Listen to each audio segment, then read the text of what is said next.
பேரு 1,00,000 பேர்கிட்ட சொல்லுவான். அந்த 1,00,000 பேருக்கு நம்ம ஜாதின்னா பயம் இருக்கும்.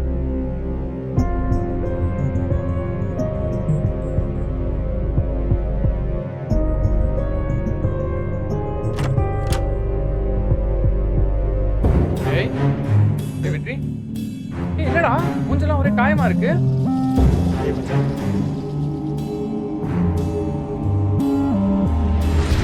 சார் சொல்லுப்பா. லக்ஷ்மணன் சார் இருக்காரா? பார்க்க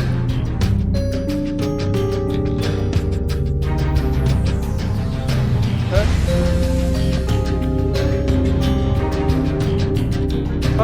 லக்ஷ்மணன் சார் இருக்காரா? பார்க்க. நீ யாரு? பேர் பாரி. எந்த பாரி? இல்ல என் ஃப்ரெண்ட. நீ எதுக்கு இங்க வந்திருக்கன்னு தெரியும். நீ என்ன பேச போறன்றதும் தெரியும்.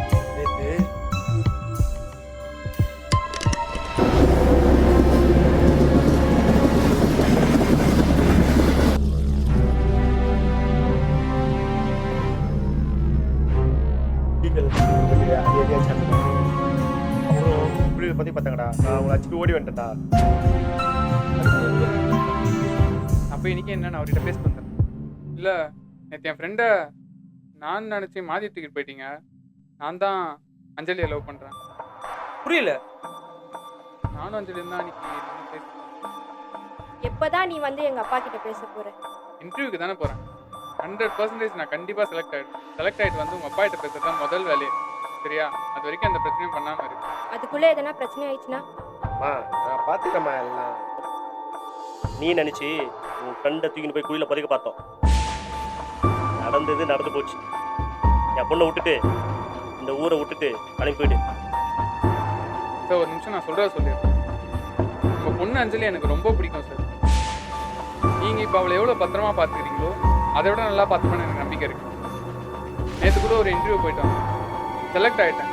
மாதம் 1.5 லட்ச ரூபா சம்பளம். எனக்கு புரியுது நீங்கள் ஜாதி தான் முக்கியம்னு பார்க்குறீங்க. ஆனால் லவ் பண்ணுறதுக்கு முன்னாடி என்ன ஜாதின்னு கேட்டா சார் லவ் பண்ண முடியும்? கேட்டுருங்கண்டா, கேட்டுருக்கணும். லவ் பண்ணுறதுக்கு முன்னாடி என்ன ஜாதி என்ன ஏதுன்னு கேட்டு பழகிருக்கணும். யாருக்காரு? ஓ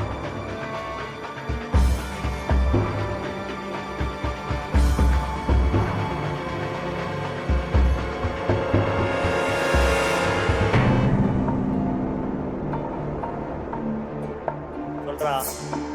மாமா, நேற்று நம்ம தூக்கினவன் அஞ்சலியை லவ் பண்ணலையா? இன்னைக்கு ஒருத்தன் வந்து நிற்கிறான், நான் தான் அஞ்சலி லவ் பண்ணேன் அப்படின்னு. ஐயா, அவனை மேல அனுப்பு.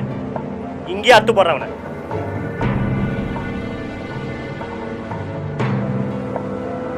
ஜாதி என்ன ஏதுன்னு கேட்டு பழகிருக்கணும். என்ன மாமா, என்ன ஒரு நிமிஷம் வா மாமா.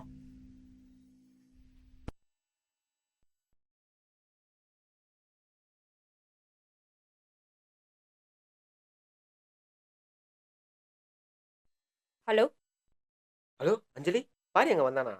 இல்லையே. உங்கள் அப்பாவுக்கு உங்கள் லவ் மேட்டர் தெரிஞ்சு ஒரே பிரச்சனை ஆயிடுச்சு. காலைல தான் பாரி வந்தான். நான் எல்லாத்தையுமே நடந்தது சொன்னேன். உங்கள் அப்பாவை தேடி பார்த்து பேச போயிருக்கான். ஐயோ நீ அப்படியா? கொஞ்சம் பார்க்குறியா? நான் போய் பார்க்குறேன். மாமா, அவன் நம்மளோட கீழ் ஜாதி இல்ல. அப்புறம் எந்த ஜாதிகாரன்டா நீ? எனக்கு தெரியாது சார். எங்கள் தாத்தா இப்படி தான் ஊரில் ஜாதி வரி பிடிச்சி சுற்றிட்டு இருந்தார். அது எனக்கு வந்துடக்கூடாதுன்னு எங்கள் அப்பா சின்ன வயசுலேயே ஹாஸ்டலில் சேர்த்துட்டாரு. அப்படியே எங்கேயோ படித்தேன், அஞ்சலியை பார்த்தேன், லவ் பண்ணோம். என் ஃப்ரெண்டு இந்த ஊர் தான். அவன் வீட்டில் 2 நாள் ஸ்டே பண்ணிவிட்டு அஞ்சலியை பார்த்துட்டு பெங்களூர் போகலான்னு பிளானு. ஆனால் அதுக்குள்ளே இப்படிலாம் ஆகும்னு நினச்சே பார்க்கல சார். 4 காசு உங்க கையில வந்துச்சுன்னா இந்த உலகமே உங்க கையில இருக்குதா நினைப்பா? அப்படிலாம் இல்லை சார். அவனுக்கு வாழ்கிற வாழ்க்கையே போராட்டமாக இருக்குது. இதில் ஜாதியெல்லாம் பார்த்துட்டு எந்த கூட்டத்தோடு சேரலான்னு முடிவு பண்ணுற அளவுக்கு டைம் இல்லை சார்.